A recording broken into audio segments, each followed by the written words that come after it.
बिस्मिल्लाहिर्रहमानिर्रहीम। अस्सलाम वालेकुम, गुड मॉर्निंग। सिटी 10 में मैं हूं आपकी मेज़बान सीमन हाशमी, इस दुआ के साथ कि आपका आज का दिन अच्छे तरीके से गुजरे। टॉप स्टोरीज की तरफ चलते हैं। दिल्ली की आज की हमारी लीड स्टोरी, ऑरेंज ट्रेन मुसाफिरों के लिए 200 बसें चलाई जाएंगी।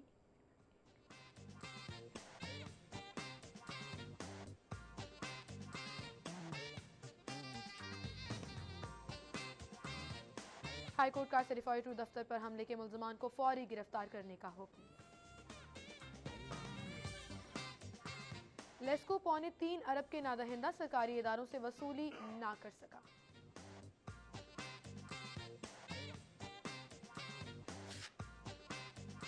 और भत्तों पर काम करने वाले बच्चों की मुकम्मल कफालत करेंगे मियां मोहम्मद शहबाज शरीफ। ये थी हमारी टॉप स्टोरीज, इनको हम डिस्कस करेंगे। स्टूडियो में हमारे साथ मौजूद है सिटी 2 के सीनियर रिपोर्टर जाहिद चौधरी। अस्सलाम वालेकुम जाहिद साहब, क्या हाल चाल है? जाहिद साहब, टॉप स्टोरीज की तरफ आते हैं, लेकिन दूसरी जानिब आज सुबह जो है लाहौर शहर में सड़कों पर धुंध, और मेरे ख्याल से it was the highest fog सुबह 6 बजे के करीब जो है, और इतना मुश्किल था कि ड्राइव भी नहीं किया जा रहा था। अनप्रिडिक्टेबल वेदर हो गया है बहुत ज़्यादा। एग्जैक्टली ऐसे ही है, क्योंकि ये जो सीज़न चल रहा है, इस सीज़न में नॉर्मली जो है वो धुंध इस तरह होती नहीं है, और ओकेजनली ऐसा होता है कि कभी धुंध का जो है ना वो सामना करना पड़े इस सीज़न में। तो अब ये देखें कि इस मरतबा चूँकि सर्दी बहुत लेट आई और वेदर में एक जो है वो एक सिग्निफिकेंट चेंज थी, और ये सिर्फ यहाँ ही नहीं है बल्कि रेस्ट ऑफ द वर्ल्ड में भी इस मरतबा जो है वो कुछ चेंजेस वेदर में आई हैं, और ये माहौलियाती जो और मौसमियाती तब्दीलियाँ हैं, उसी की वजह से आपको बड़ी डेंस फॉग जो है वो आजकल सुबह के वक्त देखने को मिलती है। बल्कि ये रात को जो है वो फॉग का जो सिलसिला है वो शुरू हो जाता है, और अगर आप रात को देखें तो लेट आवर्स में जाके तो शहर की सड़कों पे जो है वो धुंध नज़र आती है। बिल्कुल सही। और इसकी वजह ये है कि हवा में जो ह्यूमिडिटी का लेवल है और इसके साथ जो टेम्परेचर है, और फिर ड्राई वेदर, डस्ट का बहुत ज़्यादा जो है वो मौजूद होना, तो ये सारी चीज़ें जो है वो मिक्स होके तो वो फॉग की शक्ल इख्तियार करती हैं। और फिर अभी जब तक इतने तामीराती काम हो रहे हो तो उसके जो डस्ट है वो डेफिनेटली भी उसके उससे भी अंदर जो है वो मिल बहुत जाती है। उससे भी जो है वो ट्रिगर हो जाती है, उसकी जो लेयर होती है वो बहुत थिक हो जाती है और बहुत ज़्यादा, और इसी वजह से वो विजिबिलिटी में बहुत ज़्यादा कमी का बायस होती कमी है। का बायस बनती है, ताहम बिल्कुल सही। इसमें जो हमेशा जो है वो इसके बारे में ये कहा जाता है कि जब आपको डेंस फॉग का सामना हो तो आप कम से कम रोड के ऊपर चलते हुए बहुत ज़्यादा एहतियात से काम लें, क्योंकि बिल्कुल सही। और यही अगर आप ड्राइविंग कर रहे हैं तो वेदर होता है जितनी जो भी सबसे ज़्यादा हादसात प्रिकॉशंस का हैं वो बायस ज़रूर बनता लेनी चाहिए। डबल है। जी इंडिकेटर्स ऑन करने चाहिए। अगर आपकी येलो लाइट्स हैं तो उसको जो है वो ऑन करें। और साथ ही साथ मौसम चूँकि तब्दील हो रहा है और हम प्रिडिक्ट नहीं कर पा रहे हैं कि मौसम कैसा रहेगा, तो फिर स्वेटर्स का जो इस्तेमाल है वो मत छोड़ें, क्योंकि हम जी, नॉर्मली वो ये उसकी करते हैं वजह कि जैकेट्स और स्वेटर्स रख वो देते तो हैं और बड़ी इंजॉय करने के चक्कर में बीमार हो जाते वो हैं। तो बड़ी सिंपल सी एक जो है वो है बात कि सर्दी का मौसम जब जा रहा होता है या जब आ रहा होता है तो हमेशा ठंड आपको उस वक्त लगती है, क्योंकि आप केयरलेस हो जाते हैं कि अब तो कमी आ गई ठंड में, तो आप उसको जो है वो बहुत लाइटली ले रहे होते हैं, तो वही वेदर जो है वो इफ़ेक्ट करता है। तो अटैक मेरे कर ख्याल देता है, में फिर इसमें आपको मुख्तलिफ एहतियात करनी बीमारियाँ। चाहिए, ख़ास तौर पे बच्चों में बहुत ज़्यादा एहतियात जो है वो भी जारी रखने की ज़रूरत है। बिल्कुल सही, बिल्कुल सही। चलें जी, अब हम चलते हैं टॉप स्टोरीज की जानिब।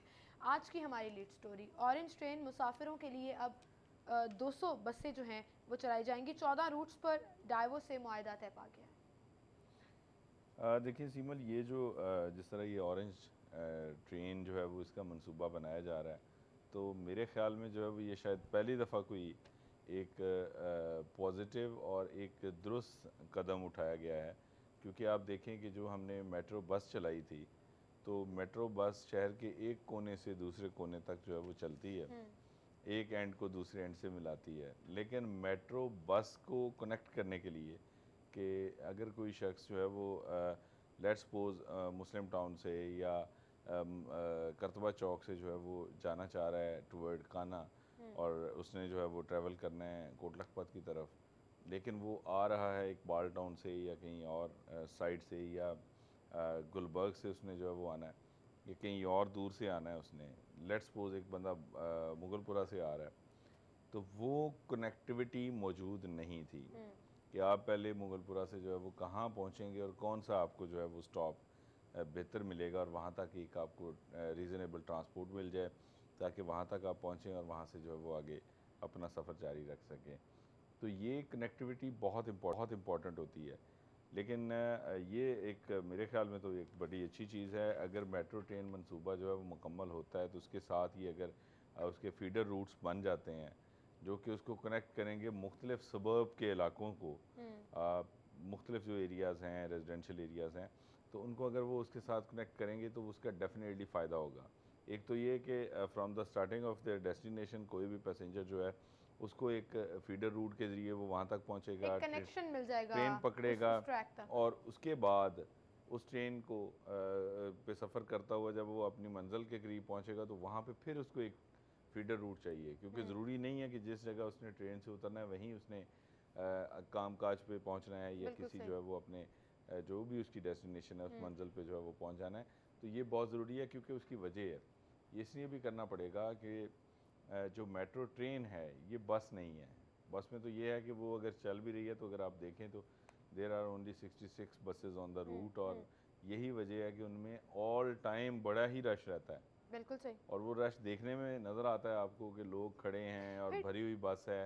अब मुझे नहीं पता कि वो किन कमर्शियल बुनियादों के ऊपर जो है वो ये किस चीज़ को प्रोटेक्ट करने के लिए वो कर रहे हैं। आप ये भी नहीं कर सकते कि अच्छा 10 मिनट बाद दूसरी आ जानी है तो हम वेट कर लें, ऐसा नहीं, भी वो नहीं उतना ही रश रहेगा। हाँ। रश उतना ही रहेगा। ठीक। तो मेरे ख्याल में जो है ना वो जिस तरह उसमें इतना रश और वो उस तरह मैनेज नहीं है माजरत के साथ, तो अगर ट्रेन को आप इस तरह ही चलाएंगे कि उसकी कनेक्टिविटी नहीं होगी, फीडर रूट्स नहीं होंगे, लोग वहाँ तक नहीं पहुँच पाएंगे, तो ट्रेन एक वक्त में जो है वो हज़ारों मुसाफिरों को लेकर चल रही होती है, तो फिर यही है कि वो ट्रेन चलाने का कोई फ़ायदा आपको नहीं होगा, वो खाली चल रही होगी और बस वो देखने को होगी कि आपके यहाँ जो है वो एक लाइट ट्रांजिट रेल सिस्टम मौजूद है। कंफर्ट नहीं मिलेगा तो डेफिनेटली वो नहीं, वो डेफिनेटली, क्योंकि देखें ना अगर किसी शख्स ने पहले जो है वो अगर आपने चिंची पे बैठ के मेट्रो ट्रेन तक पहुंचना है तो उससे बेहतर है फिर चिंची पे जो है वो आप अपनी मंजिल पे भी चले जाएं, उतर के फिर वो अगर आप रीजनेबल ट्रांसपोर्ट नहीं फ्राहम कर सकते रेस्ट ऑफ द एरियाज जो हैं शहर के, क्योंकि शहर के दो ही ये रूट्स हैं, इन पे ही तो सारी ट्रैफिक नहीं है। इसके अलावा जो है वो 80-90% जो है वो शहर तो बाकी पड़ा हुआ है ना। बिल्कुल सही। तो वो उस 90% को अगर आप कनेक्ट नहीं करेंगे इनके साथ तो वो डेफिनेटली उसका वो फ़ायदा नहीं होगा। जिस तरह मेट्रो बस जो है वो उसका फ़ायदा उस तरह नहीं हो सका बाकी लोगों को, क्योंकि एक ही रूट पर चल रही है। अच्छा, इसमें जो वक्त की है वो ज़रूरी करार दी गई है और ये भी कहा गया है कि कैमरों के ज़रिए जो है वो बाकायदा मॉनिटरिंग की जाएगी, क्योंकि टाइमिंग्स बहुत मैटर करेगी कि वो फीडर्स मतलब जो कनेक्टिविटी जो शो कर रही है ये बसें वो लेकर आएंगी मुसाफिरों को, और ट्रेन ने भी अपने टाइम के मुताबिक चलना है, तो इनकी टाइमिंग्स जो है वो मैच करना बहुत ज़रूरी है। देखिए, दो चीज़ें इसमें बड़ी इंपॉर्टेंट है। पहली बात तो ये कि ये पूरे का पूरा जो ऑपरेशन होता है जहाँ पे भी दुनिया में ये चलाया जा रहा है जिन भी ममालिक में, इसको अगर वो आप फीडर रूट चलाते हैं और उसके साथ ऑरेंज ट्रेन को जो है वो कनेक्ट करेंगे तो डेफिनेटली उसका एक पूरा तालमेल होगा और उसको एक कंप्यूटराइज सिस्टम के तहत आप जो है वो पूरा ऑपरेट कर रहे होते हैं। इवन जो है वो आप उसी के कंट्रोल रूम में बैठ के जो है वो ट्रेन की आमदोरफ्त आप वहाँ पे बैठ के मॉनिटर भी कर रहे होते हैं और उसको वहीं से ऑपरेट भी कर रहे होते हैं और कंट्रोल कर रहे होते हैं। सही। और आपको पता होता है कि किस रश आवर में कितना ज़्यादा जो है वो लोड है पैसेंजर्स का और कहाँ पे किस वक्त ट्रेन चलानी है। तो अगर आप कभी इत्तफाक हो जिन शहरियों को हुआ, डेफिनेटली उन्होंने देखा होगा कि जिन ममालिक में जिन शहरों में ये ट्रेन चलती है वहाँ पे वो देखते हैं कि ओके फ़ाइन ये फ़लाँ फ़लाँ फ़लाँ फ़लाँ जो है वो जगह पे ज़रा रश आ रहा है, ज़्यादा पैसेंजर्स आ रहे हैं, तो वो अचानक एक जो है ना वो अनप्रडिक्टेबली वो लोग देखते हैं कि अचानक एक ट्रेन आ जाती है, तो वो हालांकि एक्सपेक्ट भी नहीं कर रहे होते कि वो ये ट्रेन कहाँ से आ गई, तो वो दरअसल एक स्पेशल रूट के तौर पे वो उस लोड को निकालते हैं। तो वो पूरा एक मैकेनिज़्म है, फ़ायदा तो उसका बहुत है, लेकिन ये अब देखने की बात है कि जब ये मंसूबा मुकम्मल होगा कि तो क्या हम उस जो है वो एक्सपर्टीज़ का वो लेवल हम अचीव कर पाएंगे और उसके ऊपर जो है वो जाके हम जो है वो उसको चला पाएंगे। ये तो बात का एक बहुत बड़ा चैलेंज होगा खैर, लेकिन मेरे ख्याल में ये एक बड़ा वाइज डिसीजन है कि इसको कनेक्ट किया जाए, क्योंकि अगर आप इसे कनेक्ट नहीं करेंगे तो इसका कोई फ़ायदा नहीं है।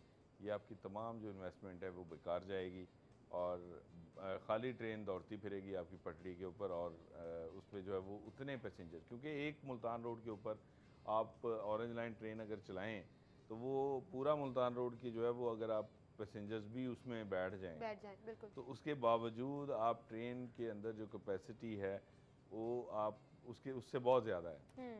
बिल्कुल सही, वो कैपेसिटी रहेगी और रश वो उसी सूरत में हो सकती है कि अगर आप कनेक्ट कर देंगे तो लोग फिर डेफिनेटली जो है वो उसके ऊपर कन्वर्ट होंगे, उनको होगा कि अगर हम ट्रेन से उतरेंगे तो हमें एक रीज़नेबल। अच्छा, एक कल्चर है ज़ाहिर साहब, आपने भी देखा होगा जब आप बाहर जाते हैं कि लोग अपनी गाड़ियाँ पार्क कर देते हैं और जितनी भी ट्यूब्स होती हैं या अंडरग्राउंड या इस तरह की मेट्रो चल रही होती हैं उस पर ट्रैवल करके अपने ऑफिसेज़ या दीगर जगहों पर जाते हैं। आपको लगता है कि वो कल्चर कभी यहाँ आ सकेगा? क्योंकि अगर वो आ जाए तो बहुत बेहतरी होगी, फ्यूल की बचत होगी, ट्रैफिक जो है वो कम हो जाएगी, जो एक रश का एक जो हर जगह पर गाड़ियाँ और मोटरसाइकिलें नज़र आ रही होती हैं। आपको लगता है कि लोग इस कन्वीनियंस को छोड़ेंगे, अपनी कन्वीनियंस को? देखिए, बड़ी सिंपल सी बात है सीमल, इसमें आप बाहर जो सिचुएशन है आप देखें कि वहाँ पे आप अगर बस के उसके ऊपर जो है वो खड़े हैं, अगर आप स्टॉप के ऊपर, तो आपको बस स्टॉप पे पता चल रहा है कि आपकी जो मुतलका बस है जिस पे आप ट्रैवल करना चाह रहे हैं, जिस रूट पे, वो कितने मिनट में, कितने सेकंड में आपके पास पहुंच रही है और आपको कितना, आपके पास टाइम है, आप कितना वेट कर सकते हैं। तो इसी तरह ट्रेन है, मसला ये है कि, और दूसरा स्टैंडर्ड कि आप किस लेवल की ट्रांसपोर्ट फ्राहम कर रहे हैं। अगर पब्लिक हमारी, अगर पब्लिक ट्रांसपोर्ट का वो लेवल हम मेंटेन कभी कर पाएँ तो डेफिनेटली आप एट पार तो आए ना, तभी लोग गाड़ियाँ छोड़ेंगे ना। स्पेशली मोटर बाइक तो कोई भी नहीं फिर इस्तेमाल करेगा, क्योंकि वर्स्ट वेदर में बाइक इस्तेमाल करना एक क्वाइट, जिसे कहते हैं ना कि जो है वो डिफ़िकल्ट प्रॉब्लम होता है बहुत ज़्यादा। ठीक है, हम भी चाहे वो गर्मी हो चाहे वो बाइक चलाएं तो वो अगर बारिश हो रही हो तो वो बड़ा एक आपके लिए प्रॉब्लम होता है। शदीद धूप में जो है वो, गर्मी में बहुत ज़्यादा, फिर शदीद सर्दी में बहुत प्रॉब्लम होता है। तो ये 2-3 तो बहुत ही वर्स्ट वेदर हैं। आंधी आ जाए, तूफ़ान आ जाए, तब आप बाइक पे जो है वो जाते हुए आपको अच्छी खासी जो है वो मुश्किलात का सामना करना पड़ता है। तो आप वो तो छोड़ देंगे, क्योंकि आप ये देखें कि लाहौर में जो ट्रैफिक पब्लिक ट्रांसपोर्ट है उसकी कमी की वजह से वो स्पेस फिल कौन कर रहा है आपके यहाँ? वो चिंची रक्शे से जो है वो आपकी वो ज़रूरियात पूरी हो रही हैं। हाँ। या मोटर बाइक का इस्तेमाल आपका बढ़ता जा रहा है। वो आपकी ज़रूरत है, डेफिनेटली आपने मंजिल पे पहुँच रहे हैं। वो कोई आप जो है वो किसी ज़माने में होता था कि मोटर बाइक जो है वो आप कहते थे कि जी बड़ी वो एक जिसे कहते हैं ना कि आपने आरामदेह सफ़र के लिए आपने मोटर बाइक ख़रीदी है, कोई ज़रूरत नहीं होती थी उसकी। लेकिन अब वो उसकी ज़रूरत इसलिए है कि वो डेफिनेटली आपको जो है वो मंजिल पे पहुंचाने का और कोई ज़रिया नहीं, क्योंकि पब्लिक ट्रांसपोर्ट अवेलेबल ही नहीं है। हमारी जो इस वक्त का शहर की सूरत हाल है, सिर्फ 3% पॉपुलेशन जो है वो इससे केटर हो रही है। बिल्कुल सही। तो 97 तो केटर ही नहीं हो रही, तो वो कहाँ जाएंगे? अब वो अच्छी जो है वो ट्रांसपोर्ट अगर तमाम रूट्स पे देखें ना, अपार्ट फ्रॉम इट के जी आपकी मेट्रो कहाँ चल रही है, आपकी बस कहाँ चल रही है, आप बाकी जितने रूट्स हैं, जितनी रोड्स हैं, उनके ऊपर भी अगर आप चला देंगे, बसेस चलाएंगे अच्छी, उसके बाद आप बेहतर ट्रांसपोर्ट देंगे। और दूसरा, आप तो गाड़ी पार्क करने की कह रहे हैं ना। अगर हमारे लेट्स सपोज मेरे घर से अगर बस स्टेशन नज़दीक है और मुझे पता है कि मैं जब वहाँ पहुँचूँगा तो 5 मिनट बाद, 2 मिनट बाद या 1 मिनट बाद बस आ जाएगी और वो एग्जैक्ट इतने बज के इतने मिनट पे मुझे मेरी मंजिल पे पहुँचा देगी, तो फिर लोग साइकिल का इस्तेमाल भी दोबारा शुरू कर देंगे।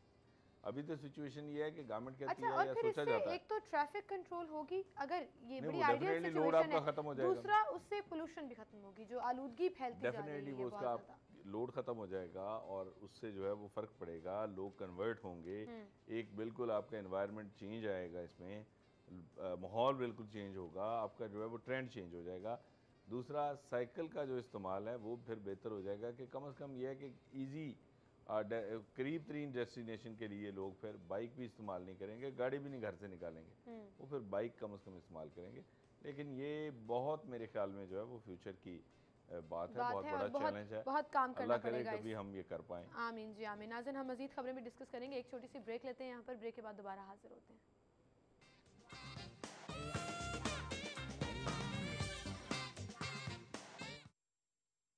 वेलकम बैक नाज़रीन, गुफ्तगू का सिलसिला हम आगे बढ़ाएंगे और हम बात करेंगे हमारी दूसरी टॉप स्टोरी। हाई कोर्ट ने सिटी 2 के दफ्तर पर हमले का नोटिस लिया और मुल्ज़िमान को फौरी गिरफ्तारी करने के सब अहकाम जो हैं वो जारी किए गए हैं।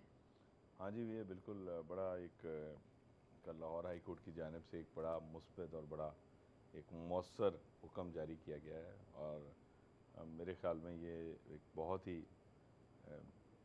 एक अहसन इक़दाम है अदालत आलिया का, क्योंकि डेफिनेटली जब कोई इस तरह का इंसिडेंट होता है तो हमारी जो वाहिद जो जिसे कहते हैं कि दाद रसी के लिए कोई कहाँ जाएगा, तो कोर्ट्स हमेशा जो है वो एक कॉन्फिडेंस बिल्ड करती हैं और एक जिसे कहते हैं कि प्रोटेक्शन प्रोवाइड करती हैं।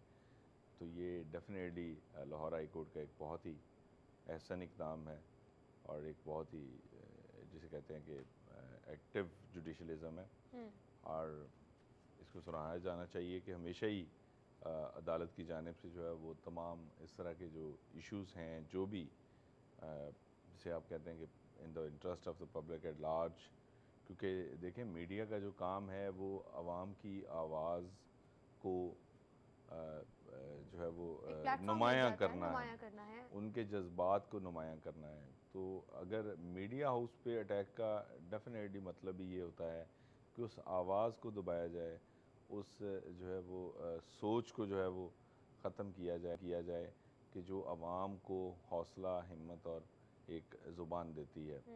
तो डेफिनेटली कोर्ट्स जो हैं वो हमेशा ही, अगर आप देखें कि हमारी जो अदलिया है मोर और लेस उसकी जो एक पूरा, अगर आप पिछला पास्ट और बैकग्राउंड देखें तो उन्होंने हमेशा जो शख्सी आज़ादियाँ हैं, उसके अलावा जो आज़ादी इजहार है उसको हमेशा प्रोटेक्ट भी किया है और उसके ऊपर बहुत ज़्यादा जिसे कहते हैं कि मौसर तरीके से जो है वो उसका नोटिस भी लिया और उसके ऊपर कार्रवाई भी की है। हमेशा अदालतें जो हैं वो इस हवाले से अपना रोल अदा करती रही हैं और इस सिलसिले में भी जो है वो हम बाकायदा जो है वो मशकूर भी हैं कि लाहौर हाई कोर्ट कम से कम हमें ये एहसास है कि हम जो है वो बिल्कुल अकेले और बेयारो मददगार नहीं हैं। चाहे सिविल सोसाइटी हमारी हो, अदलिया जो है वो, चाहे आम लोग हों जी, तो जितना प्यार सिर्फ आई2 को मिला और जितना साथ हमारे साथ है, हमारे हौसले कभी पस्त नहीं होंगे उन जिम्मेदारियों को निभाते और अदलिया का जो है वो इस तरह जो है वो आगे आना और इस तरह जो है वो नोटिस लेना डेफिनेटली एक इंतहाई काबिल इस्ताइश इक़दाम। बिल्कुल सही। अगली टॉप स्टोरी, लेस्को 3.25 अरब के नादरहिंदा शहरों से वसूली नहीं कर सका और बिजली काटने से भी गुरेजा है। आम सारिफ हो तो फ़ौरन मीटर काट लिया जाता है, सरकारी महकमों को ये छूट क्यों?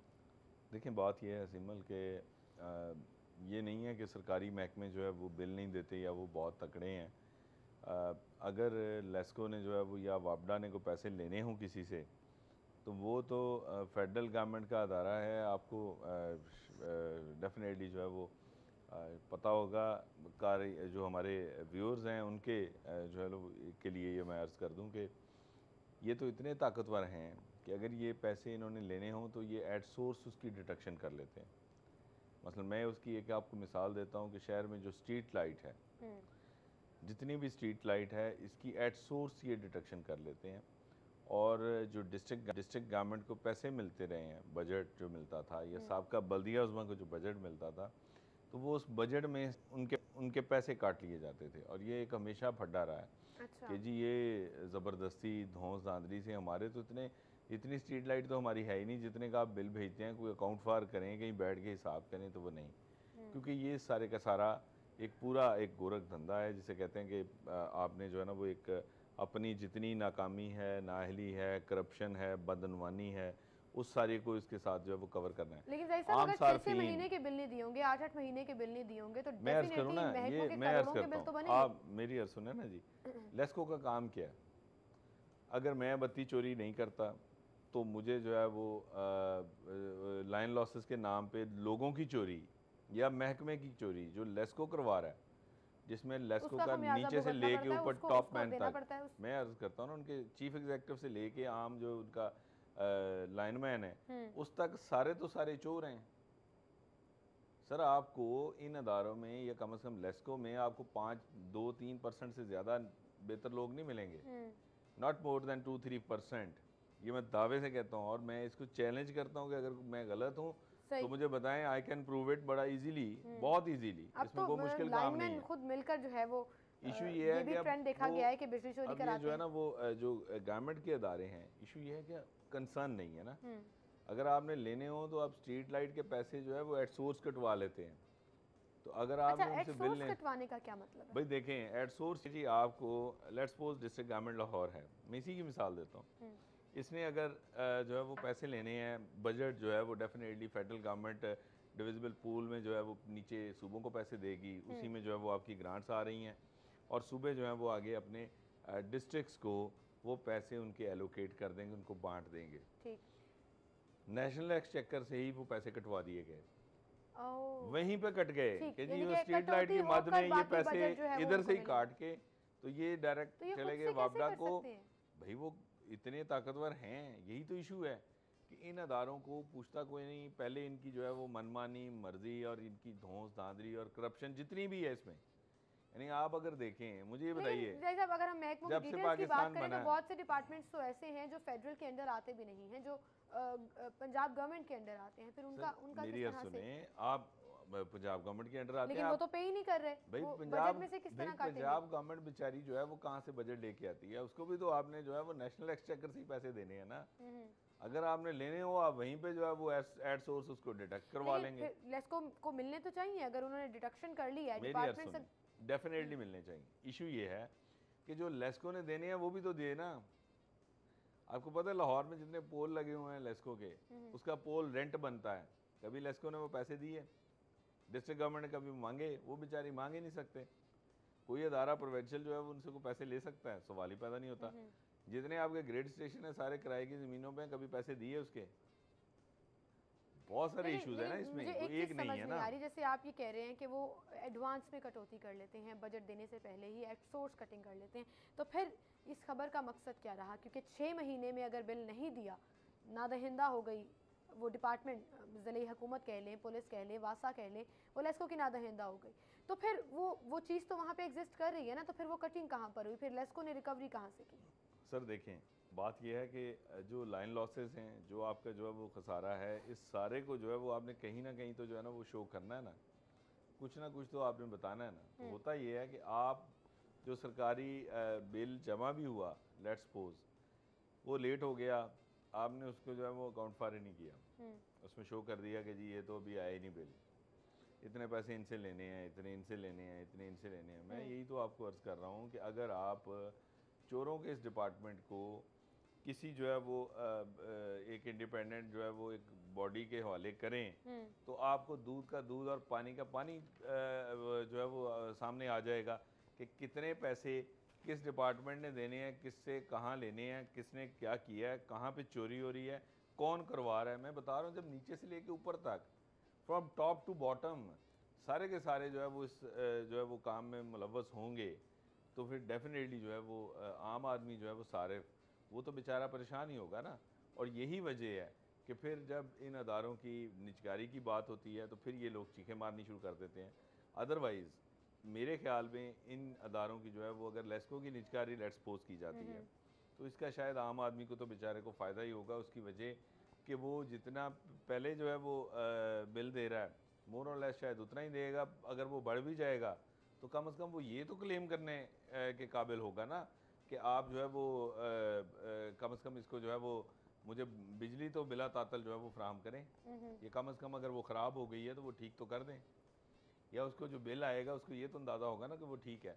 अभी यहाँ पे तो ये सिचुएशन है कि एक तरफ आपको बिल नहीं मिल रहे, आपको पैसे नहीं, आप क्लेम कर रहे हैं ना, ये तो आपका दावा है कि आपने इतने पैसे लेने हैं कि हमने जो है वो हमारे लोग पैसे खा गए हैं, हमारे ये डिफ़ॉल्टर्स हैं।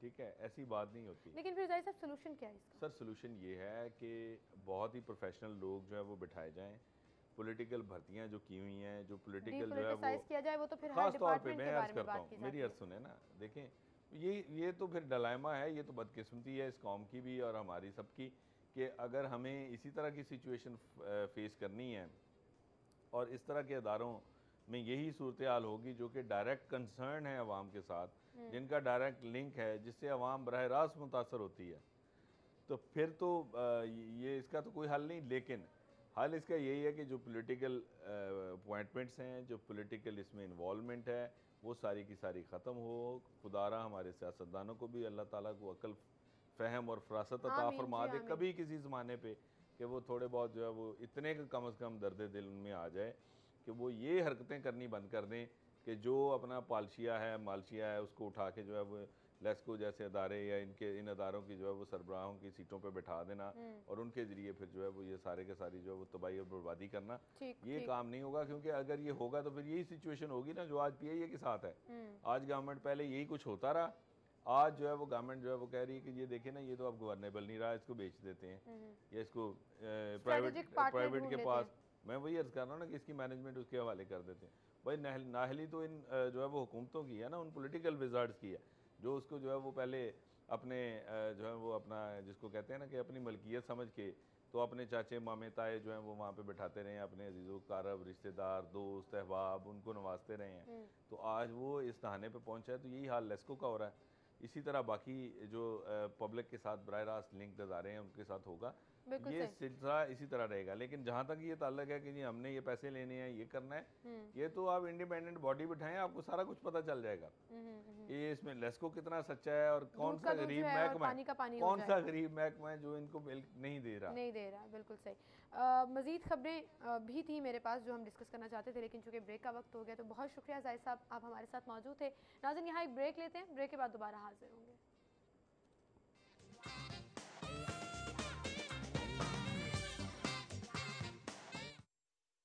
सेगमेंट्स की तरफ चलते हैं और सबसे पहले हम सेल्स और प्रमोशंस आपको बताएंगे, मुख्तलिफ प्रमोशंस बताएंगे, शामिल करेंगे। पहला सेगमेंट बचत बाजार।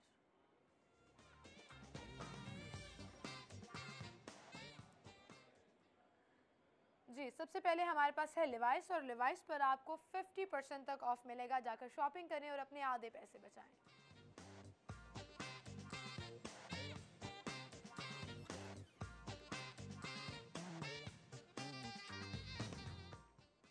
नेक्स्ट है जी हमारे पास डाची, और डाची पर आपको 50% तक ऑफ मिलेगा।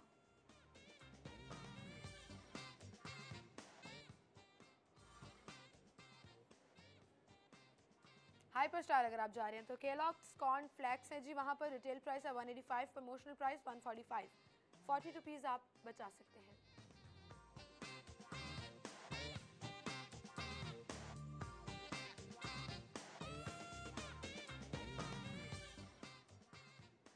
लेमन मिक्स लिक्विड 475 ml वाली बॉटल, रिटेल प्राइस है 120, प्रमोशनल प्राइस 105, 15 रुपीज़ आप बचा सकते हैं।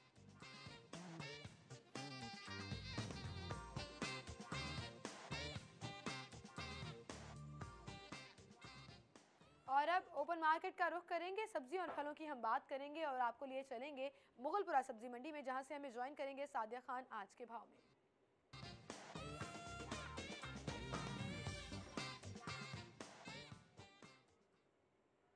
जी, मुगलपुरा सब्जी मंडी में मौजूद हैं सादिया खान। सादिया, बताइएगा सब्जी और फल किस कीमत पर मिल रही हैं और महंगाई में कुछ कमी देखने में आई है नहीं, आम खरीदारों का क्या कहना है इस हवाले से?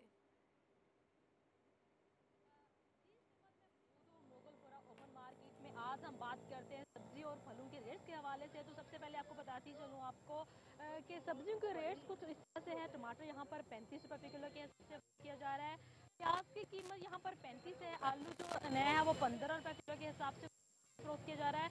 अदरक यहाँ पर चाइना का 100 रुपये किलो के हिसाब से फरोख्त किया जा रहा है, जबकि लहसुन जो है 250 रुपये किलो के हिसाब से फरोख्त किया जा रहा है।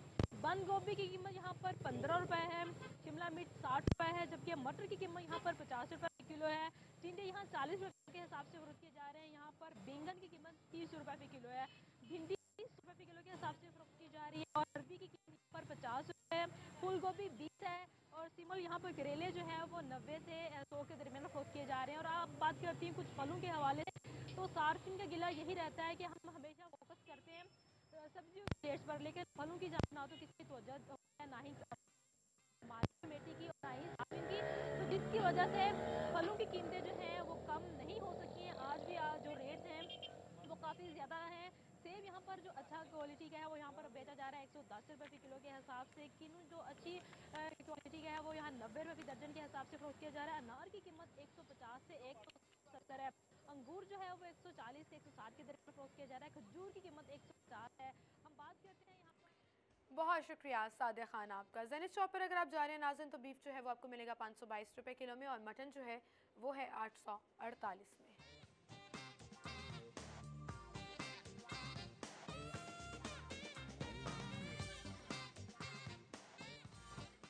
बीफ कीमा 540 में और मटन कीमा 967 में।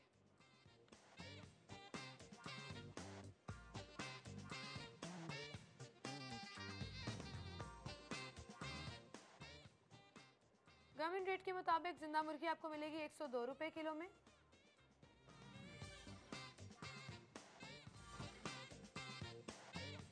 और उसका बना हुआ गोश्त 148 रुपए में।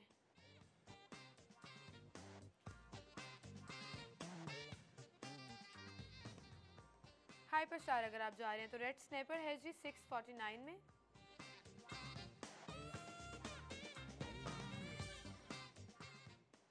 रिवर सोल 799 में।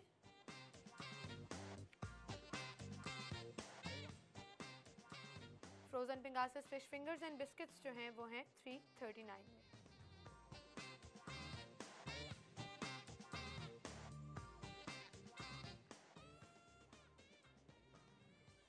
परचून से अंडे आपको मिलेंगे 94 रुपए दर्जन, थोक से 92 रुपए और गोरमे पर अवेलेबल हैं जी 93 रुपए में।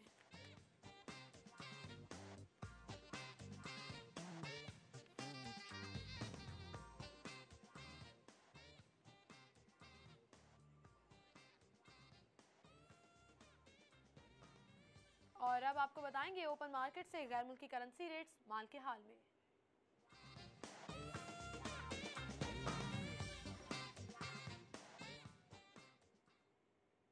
माल के हाल में सबसे पहले अमेरिकन डॉलर है जी, कीमत खरीद है 105.50, कीमत फरोख्त है 105.75। पाउंड स्टर्लिंग की अगर बात करें तो कीमत खरीद है 151, कीमत फरोख्त है 151.70।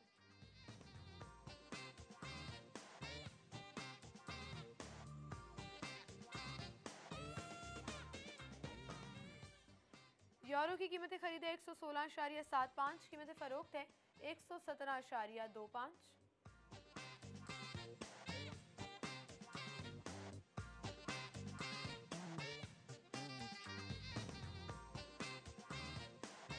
सऊदी रियाल कीमत खरीद है 28.50, कीमत फरोख्त है 28.65।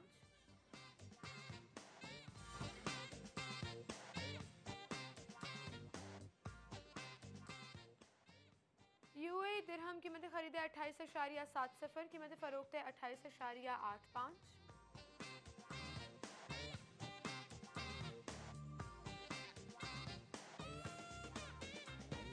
कुवैती दिनार कीमत खरीद है 345.50, कीमत फरोख्त है 348।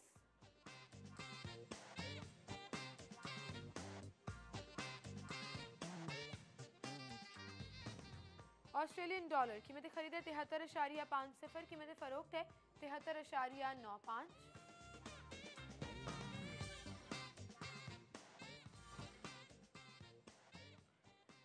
जैपनीज यन कीमत खरीद है 0.89, कीमत फरोख्त है 0.92। स्विस फ्रैंक कीमत खरीद है 104.85, कीमत फरोख्त है 105.75।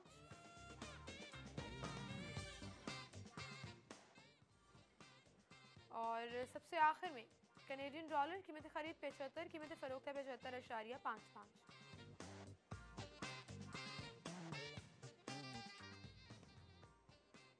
जी, और अब आपको मूवी टाइमिंग्स बताएंगे डिफरेंट सिनेमा घरों की, शामिल करेंगे टूरिस्ट डायरी।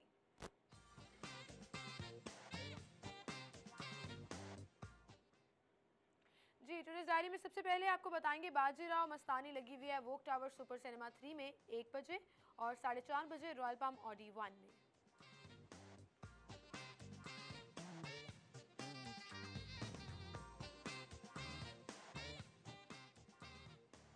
होमन जहां लगी हुई है 9 बजे वोक टावर सुपर सिनेमा 3, 10 बजे रॉयल पाम ऑडी 1।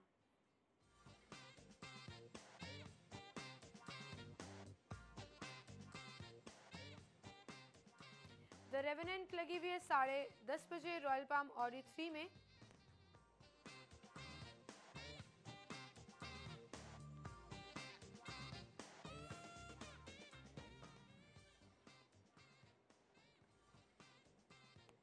घायल वंस अगेन 7:30 बजे रॉयल पाम ऑडी 1 में, 3 बजे सुपर सिनेमा 2 वोक टावर में।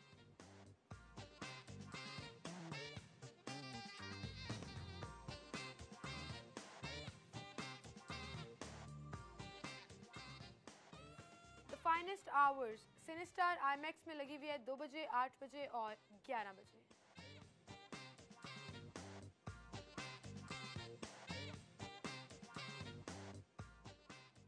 और इसी के साथ नाज़रीन यहाँ पर हम एक ब्रेक लेंगे।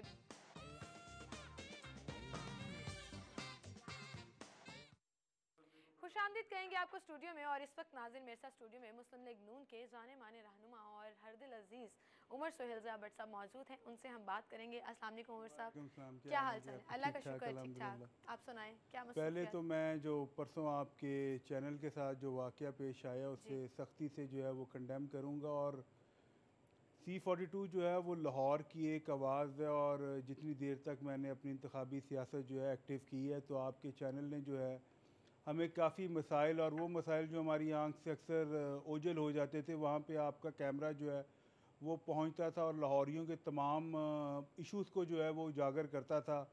चाहे वो मुहर्रम उल हराम की तैयारियाँ हों, चाहे वो ईद का दिन हो, चाहे वो यतीम खानों के अंदर के हालात हों, चाहे वो सड़कों के और गली और मोहल्ले के हालात हों। तो मेरे ख़्याल से ये जो कार्रवाई की गई है ये लाहौर की आवाज़ को बंद करने के लिए की गई है, और लोगों ने भी और उनके इरादे जो हैं वो अल्लाह सुब्हानहू व तआला ने भी जो है वो निस्तो नाबूद किए। मगर फिर भी मैं अपना इज़हार मज़म्मत जो है वो पहले करना चाहूँगा। बिल्कुल बिल्कुल, और हम ये बात उस दिन से बोल रहे हैं कि इस तरह के वाक़यात से हमारे हौसले पस्त नहीं होंगे, हम अपनी ज़िम्मेदारियाँ जो हैं वो जी, एक कमज़ोर जहनीत और वो दुश्मन है जिस तरह चलता है कि बच्चों से लड़ते हैं। इनकी जो सोच है और इनकी जो कार्रवाइयाँ इन्हें अवाम ने भी और हर एक ने जो है वो नफ़रत की निगाह से देखा है। और बस अब वो जिस तरह एक जानवर वो जो काटता है वो जो पागल हो जाता है, इनकी हालत भी उसी जानवर जैसी है। और ये अब अपने एंड पे आए हैं, और इंशाल्लाह ताला ये जो ऑपरेशन ज़रब अज़ब है ये भी कामयाब होगा, और हमें अपने लोगों को जो है अपनी इर्द गिर्द की अवेयरनेस के साथ जो है इंशाल्लाह ताला हम इस नासूर को जो है वो जल्द काबू पाएंगे इंशाल्लाह। अच्छा, आपकी आजकल की मसरूफियात क्या हैं, क्या कर रहे हैं आजकल? अल्हम्दुलिल्लाह जी, काम काज, लोगों की खिदमत। पार्टी ने तो हमें रेस्ट कराने की कोशिश की है, मगर लोगों का प्यार है और उनकी खिदमत है वो चल रही है, और वो करते जा रहे हैं जी। तो रेस्ट का पीरियड मिस कर रहे हैं आप, वो सारी पॉलिटिकल नहीं जी, अल्हम्दुलिल्लाह मैं ज़्यादा कंफर्टेबल हूँ और ज़्यादा अच्छे तरीके से लोगों की खिदमत कर रहा हूँ, क्योंकि पहले इस्लामाबाद भी वक्त गुजारना होता था, और वहाँ पे भी अल्हम्दुलिल्लाह जो पीपल्स पार्टी और करप्शन के ख़िलाफ़ जो है भरपूर तरीके से जो है वहाँ पे भी एक्टिव रोल प्ले करते रहे। मगर अब यहाँ पे लोगों से प्यार मोहब्बत जो है वो पहले से ज़्यादा मिलती है अल्हम्दुलिल्लाह। टाइम क्योंकि ज़्यादा होता है और आप हाँ, टाइम भी ज़्यादा होता है, और ये रिश्ता जो है, ये नाता जो है, ये कुर्सी से नहीं है। मेरे वाले साहब को भी जो है इस हल्के में जो है वो काम करते हुए कोई हम लोगों को कोई तकरीबन 30 साल से ज़्यादा हो गया। तो लोग हमारे लिए ख़ानदान की मानद है, और मुझे फ़ख्र है कि हमारी रवायत थी है, और इन हालात में भी जो है, चाहे वो मेरे घर के दरवाजे हो, चाहे वो हमारे दफ्तर के दरवाजे हो, वो लोगों के लिए खुले हैं। हम लोगों में उठते हैं, बैठते हैं, रहते हैं, और यही हमारे लिए इबादत भी है, हमारे लिए हमारी फैमिली भी है, और लोगों से एक रिश्ता नाता जो वो था भी है भी, और इंशाल्लाह ताला आगे भी रहेगा भी। बिल्कुल सही। NA 126 की अगर बात करें तो MNA रहे आप वहाँ पे, और अब क्या सिचुएशन देखते हैं आप? कुछ देखें, अब PTI यहाँ पे है, और मैंने जैसा कहा है कि चाहे वो मेरा घर हो, चाहे वो मेरा दफ्तर हो, हमारा लोगों से जो है वो राब्ता बहुत गहरा है। मगर जो ताल्लुक़ है वो किसी ओहदे, जो सियासत जो है वो किसी ओहदे या किसी डेजिग्नेशन की जो है वो मोहताज नहीं होती। आपको लोगों से रब्त रखना पड़ता है, उनकी खुशी गमी, उनकी दुख सुख में जो है वो उनके साथ होते हैं, और इंशाल्लाह ताला आगे भी रहेंगे, और जो खिदमत है वो करेंगे लोगों की। अच्छा, आपके इस हल्के की अगर बात करें तो क्या मसाइल आप देखते हैं कि लोग सबसे ज़्यादा इस चीज़ से परेशान हैं? देखिए जी, ये बड़ा डाइवर्स किस्म की कॉन्स्टिट्यूंसी है। इसमें एक तरफ तो लाहौर के या पाकिस्तान या पंजाब के अमीर तरीन लोग हैं। एक सर्वे के मुताबिक जिस वक्त मैं यहाँ से MNA था, यहाँ पे 180 MNA, सेनेटर और MPs जो हैं इस कॉन्स्टिट्यूंसी में जो है वो रिज़ाइड करते थे, जिनमें अपोजिशन से लेके हुकूमती यानी कि पीपल्स पार्टी का भी जो है उस वक्त जो D ब्लॉक मॉल टाउन में जो रिहाइश थी, मियाँ मोहम्मद नवाज शरीफ साहब भी यहाँ रहते थे, चौधरी शुजात हुसैन परवेज़ इलाही साहब भी यहाँ पे रहते थे, और मुख्तलिफ वफाकी वज़रा, चाहे वो पीपल्स पार्टी के बड़े बड़े जो नाम है वो उस वक्त इस हल्के में रिज़ाइड करते थे। और दूसरी तरफ यहाँ पे जो है वो मुतवसत इलाका भी है, इसमें एक दो गांव भी आते हैं, इसमें जो है वो अगर इसमें MM आलम रोड आती है तो इसके पीछे गुरु मांगट रोड, गांधी पार्क, जिना कॉलोनी, उधर से खान कॉलोनी, हेनरी के, नवाज शरीफ कॉलोनी, कच्ची आबादियाँ जो है वो भी इसमें आती हैं, जून हाना पिंड भी इसमें आता है। तो ये डाइवर्स सा हल्का है, मगर यहाँ के रहने वाले लोग जो हैं वो माशा अल्हम्दुलिल्लाह हाईली एजुकेटेड भी हैं और कमिटेड भी हैं और जानते हैं कि कौन से लोग उनके लिए बेहतर होंगे और कौन से लोग नहीं बेहतर होंगे। तो वो अपने मसाइल जो है वो पता है उनको कि किस मसाइल उन्हें पता है। देखें ख़ास तौर पे मैं यहाँ पे जिक्र करूँगा कि मैं जब 5 साल मेंबर कौमी असम्बली रहा तो बेसिकली मैं क्योंकि मरकज़ का नुमाइंदा था तो वफाकी कॉलोनी में जो सबसे ज़्यादा इस हल्के में जो है वो मसाइल जो थे जो डेवलपिंग यानी कि वो मसाइल तो वैसे अभी भी एग्जिस्ट कर रहे हैं वहाँ देखें पर। जी अब तो हमारी वफाक में भी हुकूमत है और जिन्हें पार्टी ने लास्ट टाइम टिकट दी थी मेरे ख्याल से उन्हें काम करना चाहिए लोगों का, क्योंकि अगर लोगों के को तो डिलीवरेंस के बगैर अब वो सियासत जो है जो बरादरी ज़ात पात से निकल के अब तो परफॉर्मेंस पे चली गई है।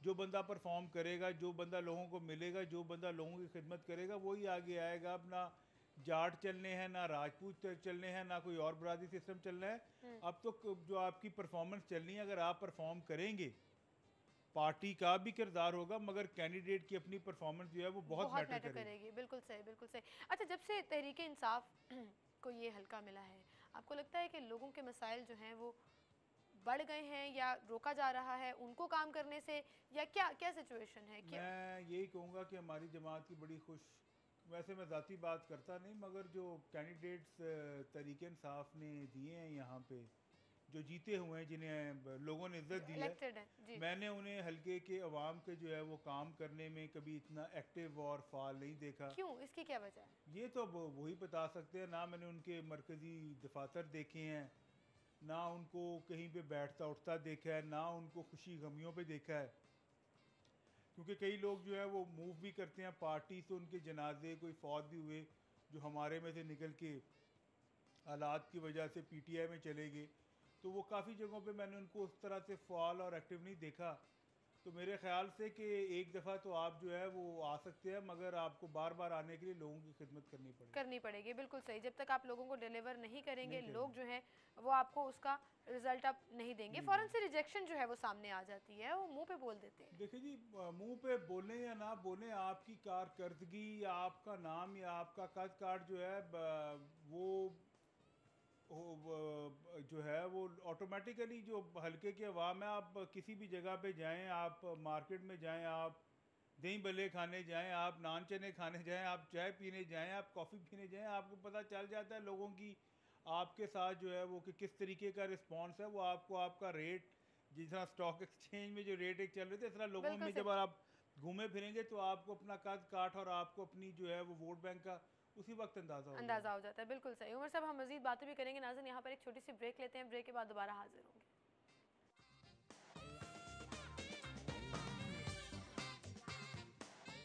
वेलकम बैक नाज़रीन, गुफ्तगू का सिलसिला हम आगे बढ़ाएंगे। उमर साहब, ओवरऑल अगर हम बात करें पूरे लाहौर की, आपको क्या लगता है कि लोगों को किस चीज़ का सबसे ज़्यादा प्रॉब्लम हो रहा है? जी, लोगों को मुख्तलिफ मसाइल हैं और अगर आप कारोबारी हालात के बारे में पूछेंगे तो ट्रेडर्स जो हैं और बिज़नेस जो है उसको काफ़ी बेहतरियाँ भी हुई हैं मगर और जो है उसमें बेहतरी लानी चाहिए हुकूमत को।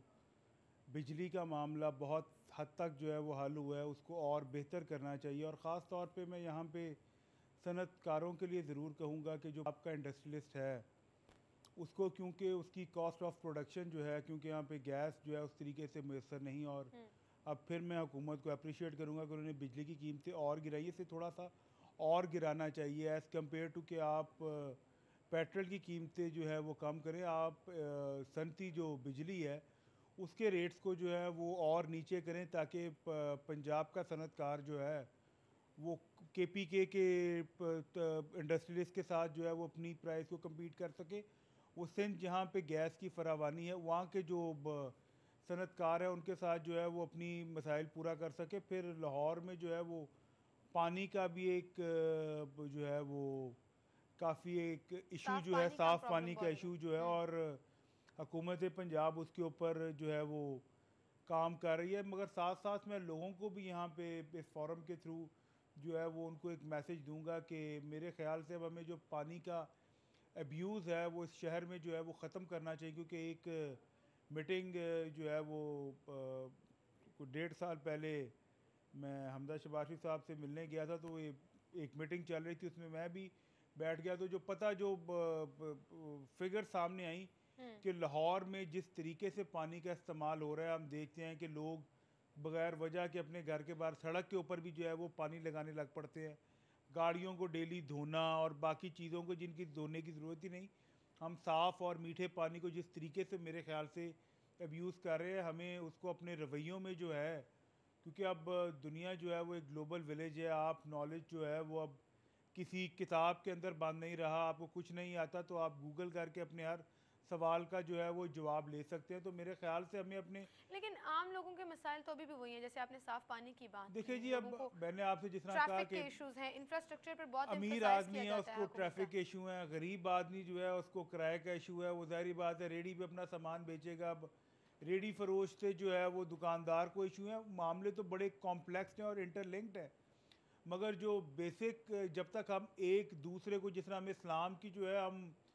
एक्सट्रीम एंड्स को या चीज़ों को तो पकड़ लेते हैं, मगर जो बेसिक खूबसूरती है कि आपके पड़ोसी के क्या हकूक़ हैं, अगर आपका पड़ोसी भूखा सोया है तो उसके क्या हालात हैं। अगर हम इस तरीके से जो है इस्लाम की जो खूबसूरत पहलू हैं, जो प्यार मोहब्बत वाले पहलू हैं, जिस तरह बुज़ुर्गों का एहतराम है, औरत का एहतराम है, आप देखें ना कि यहाँ पे कोई ऐसी जगह या कोई ऐसा हस्पताल या कोई ऐसा रेस्टोरेंट नहीं जहाँ पे आपको स्पेशल लोगों के लिए कोई पार्किंग का साइन मिले, स्पेशल लोगों के लिए जो है वो उनके लिए कोई मुख्तलिफ चीज़ों की जो है फैसिलिटेट उनको किया जाए। ये तो इंडिविजुअल लेवल पर हो गया ना कि हर एक को अपना किरदार अदा करना चाहिए, लेकिन गवर्नमेंट क्या कर रही है फिर? गवर्नमेंट मेरे ख्याल से काफ़ी हद तक कोशिश कर रही है और उसको क्रिटिसाइज़ भी किया जाता है कि वो लाहौर के ऊपर जो है वो ज़्यादा एक्सपेंडिचर कर रही है, मगर मेरे ख्याल से जो बड़े शहर हैं उनके ऊपर उनका जो बजट, ज़ाहिर बात है, जो इनकम, जो टैक्स, जो रेवेन्यू लाहौर इकट्ठा करता है वो पंजाब का और कोई शहर जो है वो इकट्ठा नहीं करता। और फिर लाहौर जो है वो पंजाब नहीं पाकिस्तान का भी दिल है और ये फेस है कि अगर किसी लोगों ने बाहर से लाहौर में आना है, जिस तरह वर्ल्ड बैंक के जो है वो प्रेसिडेंट आए हैं, तो लाहौर फेस है। मेरे ख्याल से कोशिश कर रहे हैं, मगर अगर और हम अपनी पॉलिटिकल लोगों को ब्यूरोक्रेट्स की बजाय अपने MNA MPs को ज़्यादा एम्पावर करे तो मेरे ख्याल से रिजल्ट और ज़्यादा बेहतर अच्छा, आपको लगता है कि MP और MNS के बाद एम्पावरमेंट नहीं है, तो उनके पास जो उनके राइट्स हैं, देखिए जो इख्तियारात हैं वो नहीं दिए जाते? कुछ सुप्रीम कोर्ट ने भी जो है वो डेवलपमेंट वगैरह के हिसाब से जो है वो कदगन लगाई है, प्लस लोकल बॉडी सिस्टम जो है अब उनको जो है वो फाल होना चाहिए ताकि जो लोगों के नुमाइंदे, क्योंकि आप जिस तरह इख्तियारात को लोगों को निचली सतह पे देंगे उतने रिजल्ट जो है आयशा वो ज़्यादा जल्दी आएंगे, ज़्यादा बेहतर आएंगे वो, क्योंकि जितना आप लोगों के नुमाइंदों से काम लेंगे, जितना आप अपनी टीम को बाख्तियार करेंगे, उतने रिजल्ट ज़्यादा बेहतर आएंगे। बिल्कुल सही, लेकिन आपने बात की इख्तियारात की, अगर हम बात करें और बाय लॉ बात करें तो MP और MNAs जो हैं वो लेजिस्लेशन के लिए होते हैं, एक बिल पास कराना होता है। हम लोग उनसे काम क्या ले रहे होते हैं कि लोगों को प्रॉब्लम है, सीवरेज का मसला है, गली नहीं बनी, आप उनकी तरफ जा रहे हो, अवामी खिदमत एक तरफ, लेकिन अगर ड्यूटी की बात करें, मैं आपको यही बात, अपना एक एक्सपीरियंस जो मैंने आज तक अभी किसी मीडिया चैनल पर शेयर करता हूँ कि जब मैं बिल्कुल नया MNA बना तो मेरी भी सोच यही थी। तो मुझे एक शख्स की कॉल आई कि जी हमारा गटर बंद है, तो मैंने उसे कहा भाई वासा वालों को बुलाओ। तो सामने मेरे वाले साहब बैठे थे, वो मेरे से बड़े सख्त नाराज़ हुए और उन्होंने मुझे उसी टाइम कहा कि तुम वहाँ पे जाओ, वहाँ पे सीवरेज तो मैंने खुद डलवाया था, जाओ देखो हुआ क्या। आयशा, जब मैं वहाँ पे पहुँचा और मैंने लोगों की हालत देखी कि जिस तरीके से मस्जिद जाने से, घर आने से भी वो उनकी हालत ख़राब हुई थी, मैंने अल्लाह का शुक्र अदा किया और अपने आप से माफ़ी मांगी कि ये सोच जो मेरे दिमाग के अंदर थी, अच्छा हुआ मैंने लोगों के हालात देखे। और उसके बाद जो है मैंने वो जो है वासा वालों को वहाँ पे बुलाया और उन्हें कुछ टाइम दिया और उसके बाद जो है ये सीखने की बात है कि उसके बाद जब मैं दोबारा वहाँ पे फॉलो अप के लिए गया, अच्छा। तो ये जिस तरह हम कोक जो इस पर लिखा हुआ है सीमा, इस तरह क्या जो है वो पानी वहाँ पे था, तो मैंने उसे कहा भाई ये 2 बोतलों में भर के लाएं, एक तो 2 बोतलों में भर के लाएं, एक में ये जो है वासा का नुमाइंदा पिएगा, एक में मैं पीऊँगा। उसने कहा सर ऐसे मौत हैगी है। मैं क्या सानू आज मौत नज़र आ रही है लोगों के नाल, यानी कि जब तक हम खुद जाके, जो मैंने आपसे कहा कि जो काम आपका सियासी नुमाइंदा है, क्योंकि वोट डायरेक्ट उसका एहतसाब जो है उसके वोटर ने करना है। अगर उसको आप जितना बाख्तियार करेंगे, जितनी आप देखें ना जी, आप जजा कैरेट और स्टिक का फार्मूला रखें मगर इख्तियार देंगे तो आप उन लोगों से रिजल्ट लेंगे ना जी। बिल्कुल सही कहा आपने। एक तो पहले मैं आपको छोटी सी करेक्शन कर दूं, मेरा नाम सीमल है। अच्छा, आयशा मेरी एसोसिएट प्रोड्यूसर अच्छा, का नाम है, और वो तो खैर कोई बात नहीं। और दूसरी बात जो आप कह रहे थे कि खुद जाकर काम कराना पड़ता है और खुद जाकर जो है वो प्रेजेंस बहुत ज़्यादा मैटर करती है, क्योंकि लोगों ने आपके ऊपर ट्रस्ट किया होता है। तो फिर आपके पास क्या वो इख्तियारात हैं? मतलब आप चले गए, आपका लोगों से प्यार मोहब्बत बहुत ज़्यादा, आपके वालिद साहब जो हैं वो बहुत खुद जो है वो इस चीज़ में इंटरेस्ट लेते हैं। सो क्या एक एमएनए को मतलब अगर अपार्ट फ्रॉम दिस थिंग कि आप लोगों की खिदमत करना चाहते हैं, ये इख्तियारात हैं कि वो वासा, लेस्को या इस तरह के डिपार्टमेंट से लोगों के काम करा सकें? देखिए जी, किताबों में बातें मुख्तलिफ होती हैं और ग्राउंड रियलिटी पे बात मुख्तलिफ होती है। अगर मेरे घर की कोई बंदा दीवार गिरा जाएगा तो ज़ाहिर बात उसको मैंने ही बनाना है और मैंने ही उठाना है और मैंने ही साफ़ करना है। सही। और जिस तरह मैंने कहा कि सियासत जो है वो बेसिकली चोली दामन का साथ है। अगर वोटर हमें वोट डालते हैं तो ज़ाहिर बात अगर हम उन्हें अपना घर वाला समझेंगे, अपना फैमिली मेम्बर समझेंगे, उनकी दुख दर्द तकलीफ़ को समझेंगे, इस मुल्क में जो है जब तक उनकी दाद रसी, जब तक एमएनए एमपी साथ नहीं जाते नहीं होती। यही तो मैं आपसे कह रहा हूँ कि जब तक हम इंस्टीट्यूशन इदारों को मजबूत नहीं करेंगे, अपने सियासतदानों को मजबूत नहीं करेंगे, ब्यूरोक्रेसी को उनके ताबे नहीं लेकर आएंगे तो चीज़ें बेहतर नहीं होंगी जी। सही। लोकल गवर्नमेंट के इलेक्शंस हुए, बल्दियाती नुमाइंदगान भी आ गए, उनके पास एम्पावरमेंट है क्या? उनको इख्तियारात दिए जा रहे हैं? आप क्या समझते हैं? अभी तो जब इलेक्ट होंगे और चलेगा, इख्तियारात मिलने चाहिए। इख्तियारात जो है सियासतदान जो है उसका बेहतरीन एहतसाब हमने पीपल्स पार्टी का हाल देखा है। सीमल की इतनी बड़ी जमात जिसे 2 डिक्टेटर ख़त्म नहीं कर पाए, उनकी अपनी परफॉर्मेंस ने जो है उनको निस्तो नाबूद किया। और इसी तरह कोई भी अब आगे आने वाली जमात जो है वो ये दावा नहीं कर सकती कि हवा में तीर नहीं चला सकती। लोग जो हैं वो बहुत बाशऊर हैं। ये गूगल का जो है वो ज़माना है और कोई भी चीज़ जो है वो ढकी छपी नहीं। अब आप झूठ नहीं बोल सकते कि तो लोगों ने एक दफ़ा फिर से ट्रस्ट किया ना इस हुकूमत पे, एक बड़ा मैंडेट नहीं, दिया इस लोकल हुकूमत पे गवर्नमेंट ट्रस्ट किया और हुकूमत ने काफ़ी हद तक डिलीवर भी किया। अगर आज हम इधर लाहौर बैठे हुए हैं, लोड शेडिंग जो पीपल्स पार्टी के दौर में थी उससे अगर कंपेयर लेकिन किया अगर जाए, हम हेल्थ डिपार्टमेंट की बात करें, एजुकेशन डिपार्टमेंट की बात करें, कहाँ स्टैंड कर रहे हैं हम? कई चीज़ें अच्छी हुई हैं, कई चीज़ें और बेहतर होनी चाहिए थी, नहीं हुई। मगर 5 साल का मैंडेट है। देखिए जहाँ पे क्रिटिसिज्म करना हो बेशक हुकूमत का हम हिस्सा हैं। जहाँ पे गलत बात होगी, जहाँ पे ज़्यादती होगी, जहाँ पे कानून से तजावज़ात होंगी, जहाँ पे मैंने जो है वो ज़रूर उस पर आपके साथ होंगे। मगर जहाँ पे इन्होंने बेहतरी की है और जिन जिन हालात में, जिन जिन फील्ड्स में जो है वो बेहतरी की है वो सबके सामने है और वो नज़र आ रही है। और लोकल गवर्नमेंट में इसीलिए लोगों ने दोबारा मैंडेट लेकिन उमर साहब, जैसे फॉर एग्जांपल चलें एक चीज़ मान लेते हैं कि हुकूमत इंफ्रास्ट्रक्चर पर जोर दे रही है और इंफ्रास्ट्रक्चर बहुत ज़्यादा ज़रूरी है मुल्क की तरक्की के लिए, वी एग्री ऑन दैट। लेकिन क्या वो इंफ्रास्ट्रक्चर सिर्फ पोश इलाकों में होना चाहिए? क्या वो मेन जगहों पर होना चाहिए? लाहौर के ऐसे भी बहुत से इलाके हैं जहाँ पर गलियाँ टूटी हुई हैं, जहाँ पर सीवरेज का बुरा हाल है, गटरों का पानी उबल रहा है।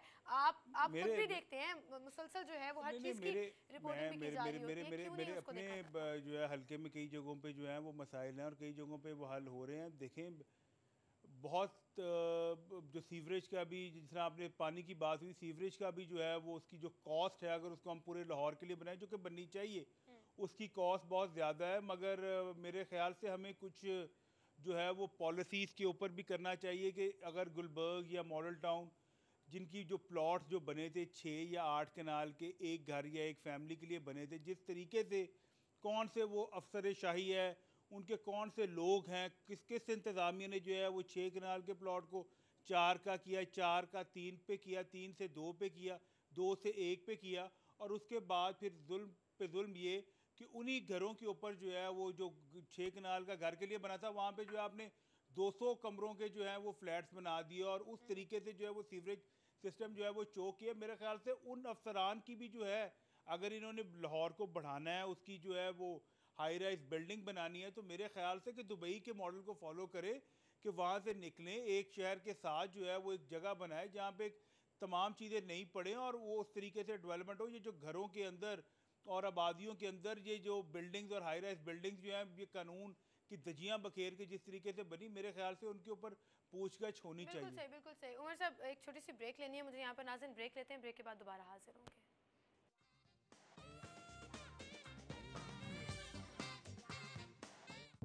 वेलकम बैक नाज़रीन। गुफ्तगू का सिलसिला हम आगे बढ़ाएंगे। उमर साहब, हम बात कर रहे थे लाहौर के इंफ्रास्ट्रक्चर की, और माशाल्लाह आप ट्रैवल बहुत करते हैं और आपको शौक़ भी है मुख्तलिफ़ जगहों को देखने का, तो कैसे आप कंपैरिजन कभी किया, कभी देखा कि वहाँ की चीज़ें यहाँ रही? बड़ा मेरी ज़िंदगी में ट्रैवलिंग करते हुए मैं आपको एक जेन्युइन कि मैं बुर्जुल खलीफा जब पहली दफ़ा गया और मैं उसके जब टॉप फ्लोर के ऊपर गया तो मैंने देखा तो मेरी आंखें नम हो गई। साथ मेरा दोस्त उसने कहा क्या हुआ आपको, क्या आपकी आंखें? मैंने कहा यार अल्लाह ने इन लोगों को, क्योंकि वहाँ पे सिर्फ अगर नीचे देखें तो आपको ग्रीनरी नज़र आती थी, मगर अगर सामने देखें तो सहरा धूल मट्टी नज़र आती थी। मैंने कहा अल्लाह ने इन लोगों को जो है वो मट्टी दी, सहरा दिया, इन्होंने सहरा को नखलिस्तान कर दिया।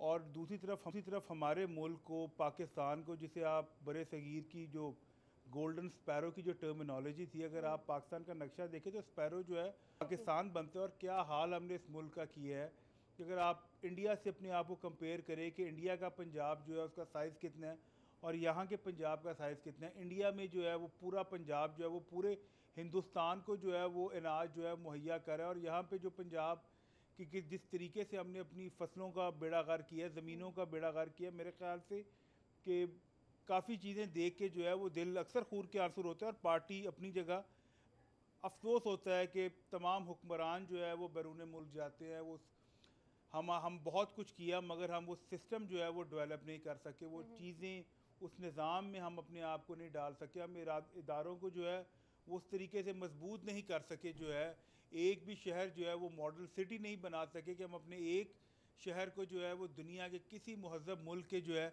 किसी बड़े शहर से जो है वो कंपेयर कर सकें। तकलीफ़ होती है। ये वो मोहब्बत होती है अपने वतन से जो आपको बाहर जाकर, देखिए जो मर्जी देख लें आप, जो मर्जी दुनिया का मुल्क देख लें, मगर एंड ऑफ द डे आपकी मट्टी और आपने अपने वतन में वापस आना होता है। और काफ़ी चीज़ें देख के जो है वो दिल खून के आंसू होता है कि यार ये सारा कुछ हमारे पास है। हमारे पास जो है वो सवात में, गिलगित बल्तिस्तान में, हमारे पास मरी में, हमारे पास नथिया गली में, हमारे पास जो है नॉर्दर्न साइड जितनी हमारी बेल्ट है उधर स्विट्ज़रलैंड से कई गुना ज़्यादा खूबसूरत नज़ारे हैं। अल्लाह ने जब हमें अताबाद झील दी है, जो हमें मुख्तलिफ़ चीज़ें दी है, क्यों हम इनको जो है वो डेवलप नहीं करते? क्यों हम अपनी जो टूरिज़म कॉरपोरेशन है वो पता नहीं क्या कर रही है कि हमारे मुल्क के तमाम इदारे जो है वो सो रहे हैं, वो क्यों इन तरीक़ों को जो है वो उस तरीके से नहीं चलाते और लोगों को वो सहूलियत क्यों हम मुहैया नहीं कर सकते? बिल्कुल सही। अच्छा उमर साहब, बहुत बिजी रूटीन होती है डेफिनेटली, और अवामी खिदमत एक ऐसी जॉब है, मैं इसे जॉब कहूँगी, कि जिसमें टाइम का भी पता नहीं लगता, क्योंकि आपको खुद मज़ा आ रहा होता है वो काम करके और आपका खुद दिल होता है उस चीज़ में। तो फिर फैमिली के साथ कैसे टाइम स्पेंड करते हैं? क्या अब तो आदत हो गई है, वाले साहब भी सियासत में, दादा भी सियासत में, उनके वाले साहब भी सियासत में, तो चौथी जो है वो पीढ़ी जो है वो चल रही है जी। मगर आपसे क्या कि दो तरीके हैं कि अगर आप इसको बोझ समझे किसी भी चीज़ को तो वो बोझ होती है। तो मुझे तो अल्हम्दुलिल्लाह, क्योंकि अगर अभी भी मैं अगर खाना होटलिंग भी लाहौर में करूं तो वो भी अल्हम्दुलिल्लाह मेरी जो पुरानी कॉन्स्टिट्यूंसी है उसी में करता हूं, और हर लिहाज से लोगों से जो है इंटरेक्शन रहती है, उनका प्यार, उनकी बातें, उनकी हर चीज़ में जो है वो मुझे बड़ा मज़ा आता है। और मैं अपने जो है सियासी हल्के के लोगों को अपनी फैमिली का जो है एज अ मेंबर ही जो है वो फील करता हूँ। और अब क्योंकि शादी भी हो चुकी है और अल्लाह ने एक बहुत खूबसूरत नेमत, एक बेटी भी दी है, तो मेरे ख्याल से जब मैं उसे पकड़ता हूँ या आधा घंटा 15-20 मिनट उसके साथ दिन में गुजार लेता हूँ तो मेरे ख्याल से तमाम थकावटें हैं जो दूर हो जाती हैं और अल्लाह की सबसे खूबसूरत नेमत को जो है वो मैं बड़ा इंजॉय करता हूँ। अच्छा, मिसेस समझती हैं आपकी जॉब की नेचर को और सपोर्टिव हैं? अल्हम्दुलिल्लाह बहुत कोऑपरेटिव हैं, और ख़ास तौर पे मैं अपनी वालदा की यहाँ पे तारीफ़ करूँगा कि वो गैर सियासी हैं मगर फिर भी वो उन्हें सोशल वर्क करने का जो है वो बहुत ज़्यादा जो है वो शौक़ है। और किसी भी गरीब को, साहिल को, चाहे वो हमारे घर कोई भीख मांगने वाला आया हो या कोई और आया और कोई और भी मसला लेकर आया हो, तो वो प्राइम मिनिस्टर हाउस तक भी उन साहिलों को जो है वो ले जाती है। मैं अक्सर उनसे कहता हूँ, वो कहती है कि मैं किसी का दिल चीर के नहीं दे सकती, कोई ठीक है या गलत है, कोई मेरे पास अपना मसला तकलीफ़ अगर लेकर आता है तो वो हमसे ज़्यादा जो है वो खुदा तरसी में और लोगों की मदद करने में जो है। आप देखें कि फैमिली की एक ट्रेनिंग है ज़ाहिर बात है अमेरिका से पढ़े काफ़ी एटीट्यूड, मगर अपने वालदैन से जो मैंने सीखा है वो दुनिया के और किसी इदारे से अगर आज मेरे अंदर कोई अच्छाई है, कोई जो भी पॉजिटिविटीज़ हैं वो मैंने अपने वालदैन को देख के उनसे इनहेरिट की हैं। और ख़ास तौर पे मेरे वाले साहब जो हैं वो अक्सर मैं अपने दोस्तों को भी कहता हूँ कि उनकी काफ़ी चीज़ें मैं कोशिश की है कि वो उस तरीके से मैं कर सकूँ, मगर एक उनकी मेहमान नवाजी और दूसरा उनका डाउन टू अर्थ होना जो है, ये दो चीज़ें हैं। मैं जितनी मर्जी कोशिश करता हूँ, मैं फिर अपने आप को जब अपने वाले साहब से एक और चीज़ भी है उनमें, अवेलेबिलिटी।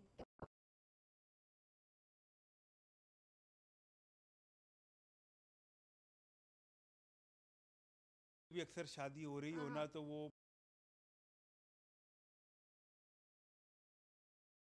किसी का फ़ोन नहीं उठा रहा होता था, अगर कहीं पे फंसा होता था तो जाहिर बात है उसकी अगली कॉल जो है वो मेरे वाले साहब को जाती थी। और उसके बाद चाहे वो मेरे बचपन के दोस्त की शादी हो, वो भी मैंने 5 मिनट अटेंड की, क्योंकि मैंने हल्के में जो है वो 3 से 4 शादियां जो है वो अटेंड करनी थी। और वो मेक श्योर करते हैं, वो कमिटमेंट के बहुत ज़्यादा पक्के हैं। और ये चीज़ आप में भी ट्रांसफ़र हुई है, इसमें काफ़ी हद तक उस तरीके से तो नहीं हुई जी, उस तरीके से तो नहीं हुई, मगर कोशिश मैं ज़रूर करता हूँ। माशाल्लाह बहुत बहुत बहुत टाइम पड़ा हुआ है, तो वो आहिस्ता आहिस्ता जो है वो चीज़ें नहीं जी, ये अल्लाह के बाद, पार्टी के बाद मेरे वाले साहब की कुर्बानियाँ से कि मैं लाहौर की तारीख का सबसे यंगेस्ट जो है मेंबर कौमी असम्बली जो है वो 26 साल की उम्र में मैं MNA बना था। और अल्लाह का वो बड़ी नवाजिश है कि अपनी ड्यूटी जो है वो 5 साल भरपूर तरीके से की है। अच्छा, और हल्के से उमर साहब आपकी मोहब्बत ऐसी है कि इस दफ़ा अगर आप रेस्ट कर रहे थे तो तीनों की तीनों सीट्स जो हैं वो पार्टी की तरफ नहीं आई। देखिए जी, वो अल्लाह की लाठी भी बेआवाज़ होती है, मजाक की बात है। ये एक दफ़ा जो है 88 में भी ऐसा हुआ था कि वाले साहब को टिकट नहीं मिली थी, तो उसके वो तीनों सीट्स जो है पार्टी तब भी हारी थी, मगर हमारी कोई सीट्स के साथ जो है वो कभी कमिट नहीं रही। हमने तो असूल के ऊपर हमेशा वाले साहब ने भी और मियाँ नवाज शरीफ साहब ने का जो है वो साथ दिया है। और एक वफा का रिश्ता इतने सालों पे मुहित है। ये टिकटों वाले जो है अल्हम्दुलिल्लाह वो कहते हैं ना, झुकने वालों ने रिफ़तें पाई, हम खुद ही को बुलंद करते रहे। हम पार्टी का वो असासा हैं जो तकलीफ़ के दिनों में इन्हें याद आते हैं, जब हुकूमत के दिन होते हैं। तो हम तो दोबारा देखना चाहते हैं आपको, और इंशाल्लाह आपके हल्के ने भी ये साबित कर दिया कि वो आपको दोबारा देखना चाहते हैं। तो इंशाल्लाह आने वाले दिनों में अच्छी उम्मीद रखनी चाहिए, क्योंकि लाहौरियों का अगर फ़ायदा होगा, उनकी खिदमत होगी, उनको सहूलतें मिलेंगी, हमें तो सिर्फ ये चाहिए। बहुत शुक्रिया आपका, आप तशरीफ़ लाए, और good luck for all the works, जो भी आप प्रोजेक्ट्स कर रहे हैं, अल्लाह ताला उसमें आपको कामयाबी दे, और इसी तरह से जो खिदमत का सिलसिला है ये जारी रहे। इसी के साथ नाज़रीन आपसे भी इजाज़त लेंगे, इंशाल्लाह कल सेम टाइम पर फिर से मुलाकात होगी। अपना बहुत सा ख्याल रखिएगा। अल्लाह हाफ़िज़।